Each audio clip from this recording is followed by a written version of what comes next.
Good.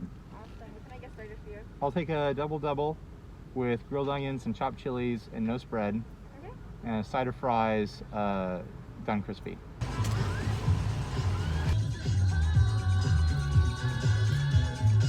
Hey everyone, welcome to another 60 Cycle Yum fast food review hidden inside a guitar channel.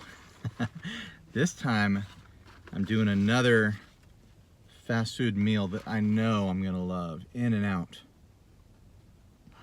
Ordered it just the way I like it too. Close-up shot here. Double, grilled onions, chopped chilies, no spread, and the fries done well so they're a little extra crispy. Oh, it looks so good. In-N-Out is a well-known Southern California staple, to the point where people hate on it online all the time as a way of roundabout just hating on California in general. Which I understand. People don't like California, and people are very insecure about where they live, and so they lash out, and California becomes the target, I guess. But I don't care what you say. This double burger plus fries for just under $7. It scratches an itch that doesn't get scratched anywhere else.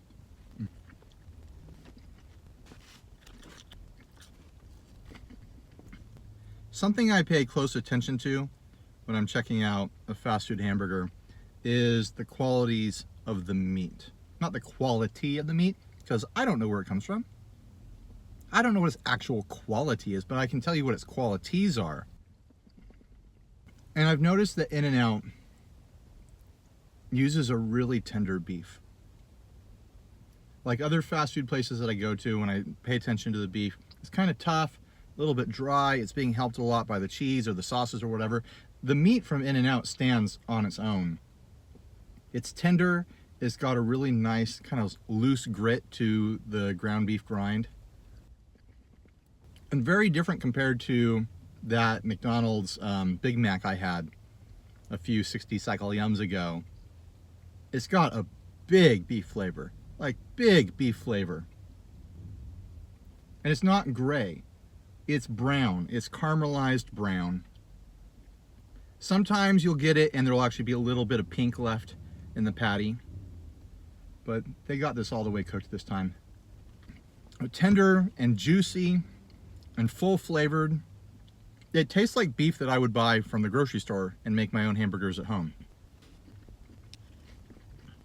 I know the Thousand Island style sauce is a big thing that people love about California style fast food burgers, but I always skip that.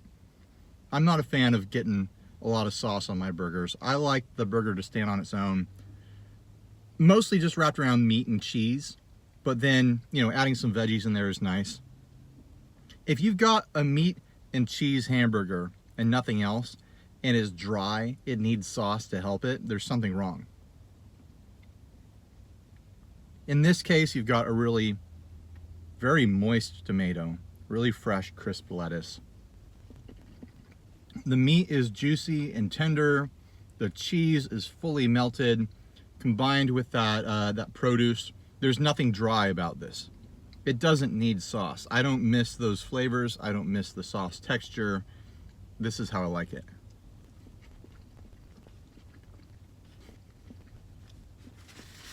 I see a lot of critics. I see a lot of In-N-Out critics that'll come to California, or wherever they can find one, and they have In-N-Out, and because it's been so hyped up online and by the media and wherever, they're expecting like a fully elevated premium hamburger experience. This is a fast food hamburger.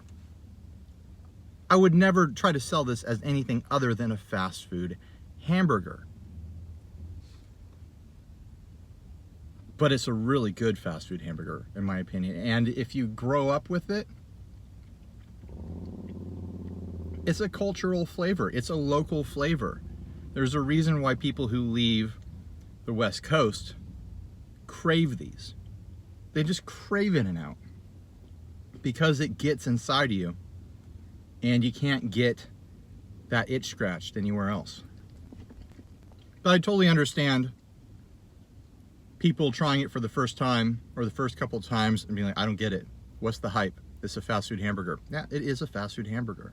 You cannot compare this to like a sit-down restaurant burger or even your homemade burger or even another sit-down hamburger or even another fast food hamburger that hits at a much higher price point. I think the fact that people get in these debates, Five Guys versus In-N-Out, when this meal, a double burger and fries, was under $7 at In-N-Out, you go to Five Guys, I'm sure prices vary based on location, but here you go to Five Guys, you can't get out the door with a burger and fries for under like $14 or something. Easily twice the price. So to make that comparison, you have to compare this to other burgers that cost that much. I can go to any mom and pop shop in Southern California and get a hamburger that absolutely devastates, completely destroys, humiliates Five Guys for a $14 meal. It's a joke. Five Guys is a joke for its price compared to what you can get locally at sit-down restaurants. So comparing it to a $7 meal from In-N-Out is pretty unfair. And when people do that, they're either not smart enough to realize what they're doing or they're intentionally trying to manipulate you. Hot take, it's the truth. On to the fries. In-N-Out fries are a contentious matter. People love them, people hate them, they don't understand them. That's fine, you don't have to like everything. I think it's one of those things where if you grew up with this, if you've been around it a lot, nothing else can scratch the itch. It's just the reality. But I do understand, I do recognize this is not technically a good fast food fry. And it's because they make them 100% fresh. And they don't do the double fry thing that McDonald's and other fast food places do, where they start with a frozen fry. They bring it up to temperature for the first fry, they pull it out, they let it rest, they hit it with a second fry, and that makes it incredibly crispy. I ordered these fries to be well done, which means they're cooked a little extra, and even then, they're not a crispy fry. They're never gonna be that, but they're salty, they're hot, they're soft.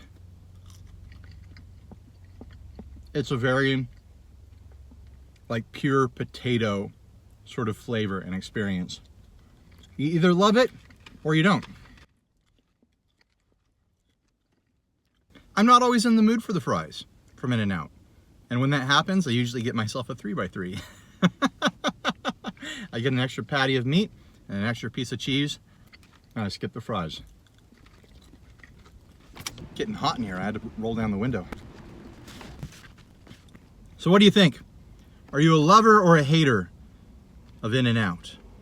I'm a lover, through and through.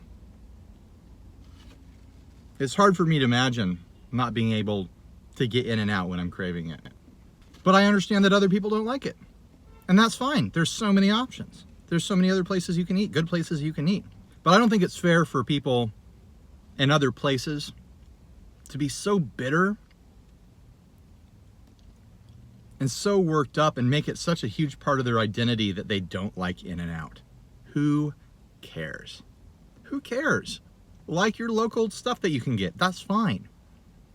You aren't cracking the code. You haven't revealed some grand truth about the universe when you tell people that you don't like In-N-Out, you like Five Guys better. We get it, you're rich. All right, thanks for watching. Please like, subscribe, dislike, leave me a rude and nasty comment. Subscribe to this playlist, the 60 Cycle Yum playlist. I'm gonna try to do more fast food reviews because it's fun. A few people seem to like them. I like doing them. It actually kind of helps me like control how much fast food I'm eating. Where like if I'm having a craving, I'm like, Save it for when you're gonna film something. Don't just go get junk food. Save it for when you're gonna make content. And I actually, I'm starting to feel like it's limiting how much junk food I actually eat because I save it for the camera. All right, bye everyone. Stay grounded.